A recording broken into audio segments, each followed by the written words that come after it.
ابراہ کعبہ سے اتنی نفرت کیوں کرتا کہ 60,000 فوج لے کے کعبہ پر حملہ کر دیے؟ کیونکہ کعبہ پورے عرب کے لیے سب سے مقدس جگہ بن چکی تھی. پورے عرب سے لوگ مکہ عبادت کے لیے آتے تھے، جس سے چند لوگ بہت پیسہ کما رہے تھے. ابراہ کو اس بات سے بہت غصہ آتا تھا کہ یہ غریب مکہ والے، نہ ان کا کوئی بادشاہ ہے نہ کوئی گورنمنٹ ہے، یہ کیوں پورے عرب کا سینٹر بن چکے ہیں. تو اس نے حملے سے پہلے اپنی سلطنت یمن کے کیپٹل سنا میں ایک بہت بڑا چرچ بنایا تاکہ لوگ کعبہ کو چھوڑ کر اس کے پاس آئیں. لیکن یہ پروجیکٹ پوری طرح فلاپ ہو گیا، جس کے بعد ابراہ کے پاس صرف ایک آپشن بچا تھا، کسی طرح کعبہ کو گرایا جائے. ابراہ کسی بادشاہ کے گھر میں پیدا نہیں ہوا تھا، بلکہ یہ رومن امپائر کے ایک چھوٹے سے شہر کے ایک چھوٹے سے بزنس مین کا غلام تھا.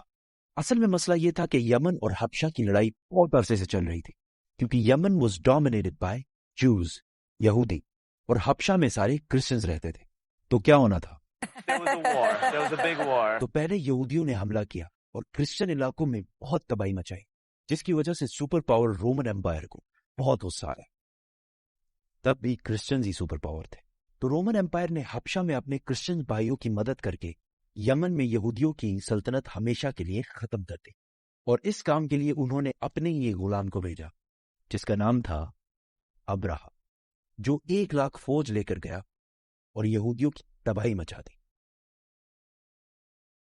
اس جیت کے بعد ابراہ بہت زیادہ سٹرونگ ہو گیا اور اس نے یمن کو اپنے ہی ملک حبشہ سے الگ کر لیا. حبشہ کے بادشاہ کو اس پر بہت غصہ آیا اور اس نے پھر ایک فوج بھیجی، لیکن اس بار ابراہ کے خلاف. اس نئی فوج نے اپنے ہی جنرل کو قتل کر کے ابراہ کے سامنے پیش کیا اور ابراہ کے فوج میں شامل ہو گئے. اس کے بعد ابراہ پورے عرب کا سب سے طاقتور بادشاہ بن گیا اور پورے عرب میں اس کا انفلوئنس پھیل گیا، سوائے ایک چیز کے. ہر سال پورے عرب سے ہزاروں لوگ مکہ میں کعبہ کے طواف کے لیے جایا کرتے تھے. تو ابراہ نے سوچا اس میں کون سی بڑی بات ہے، ہم بھی ایک بنا دیتے ہیں. تو اس نے اپنے کیپٹل میں ایک عالی شان چرچ بنایا جس کو اس نے پورے دنیا کے ہیرے جواہرات سے بھر دیا. یہ بلڈنگ پورے عرب میں سب سے خوبصورت اور عالی شان بلڈنگ تھی. عربیوں نے اس سے پہلے ایسی کوئی چیز نہیں دیکھی تھی، لیکن کوئی بھی اس کی عبادت کے لیے نہیں آیا اور سب اسی پرانے کعبہ کی طرف جاتے رہے.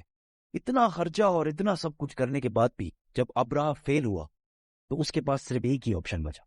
تو اس نے 60,000 لوگوں کی فوج جمع کی اور کعبہ پر حملہ کر دیا.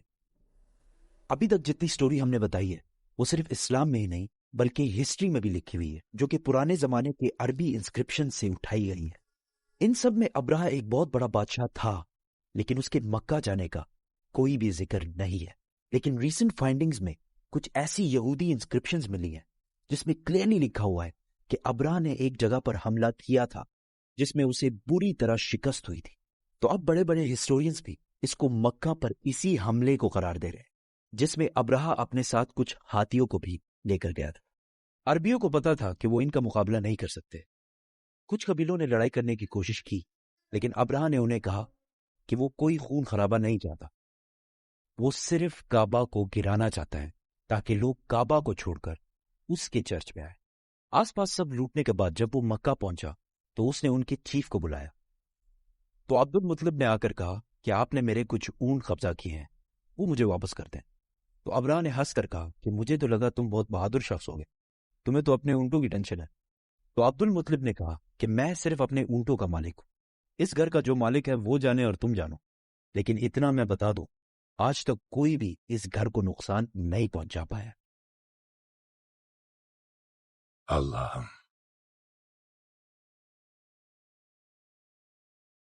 اگلے دن ابراہ نے اپنی فوج کو حملے کا حکم دیا، لیکن اس کا ہاتھی رک گیا اور بہت کوشش کے بعد بھی وہ نہیں ہلا. اسی وقت آسمان سے کچھ پرندے آئے اور ہر ایک کے منہ میں ایک پتھر تھا.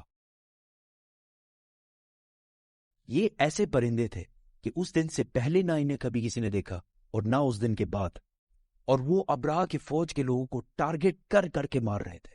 اب اس کو بہت سارے ہسٹورینز نے اسمال باکس کی ایک ایکسٹریم قسم کا ہے، کیونکہ جیسے ہی پتھر ان کے جسم کو لگتا تھا تو وہ خارش کر کر کے اپنے ہی گوشت کو نکال دیتے، حتیٰ کہ کچھ لوگوں کی ہڈیاں تک نظر آنے لگی. اس حالت میں یہ فوج واپس بھاگی اور ابراہ کی 60,000 کی فوج تباہ و برباد ہو گئی.